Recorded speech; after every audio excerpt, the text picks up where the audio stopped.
Welcome to Madasaling Pinoy, your prayer partner. Ngayon ay Huwebes sa 8 araw na pagdiriwang ng Pasko ng muling pagkabuhay. Ang mabuting balita ng Panginoon ayon kay San Lucas.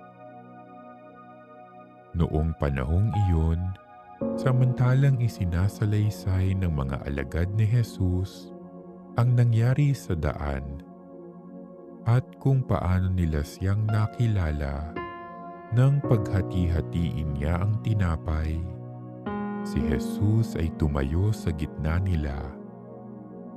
Sumainyo ang kapayapaan, sabi niya sa kanila. Ngunit nagulat sila at natakot sapagkat akala nila'y multo ang nasa harapan nila. Kaya't sinabi ni Jesus sa kanila, "Ano't kayo'y nagugulumihanan? Bakit nag-aalinlangan pa kayo? Tingnan ninyo ang aking kamay at paa. Ako nga ito. Hipuin ninyo ako at pagmasdan. Ang multo'y walang laman at buto, ngunit ako'y mayroon, tulad ng nakikita ninyo." At pagkasabi nito, ipinakita niya sa kanila ang kanyang mga kamay at mga paa. Nang hindi pa rin sila makapaniwala dahil sa malaking galak at pagkamangha, tinanong sila ni Jesus, "May makakain ba riyan?" Siya'y binigyan nila ng kaputol na isdang inihaw. Kinuha niya ito at kinain sa harapan nila. Pagkatapos sinabi sa mga alagad, "Ito ang tinutukoy ko nang sabihin ko sa inyo nung kasama-sama pa ninyo ako.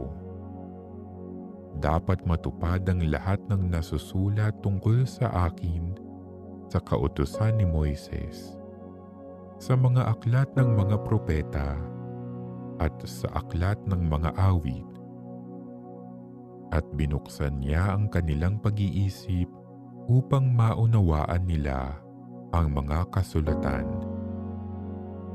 Sinabi niya sa kanila, "Ganito ang nasusulat, kinakailangang magbata ng hirap at mamatay ang Mesiyas at muling mabuhay sa 3 araw.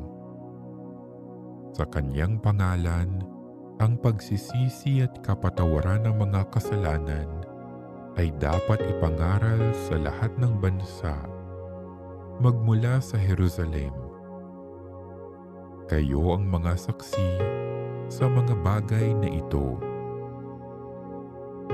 Ang mabuting balita ng Panginoon.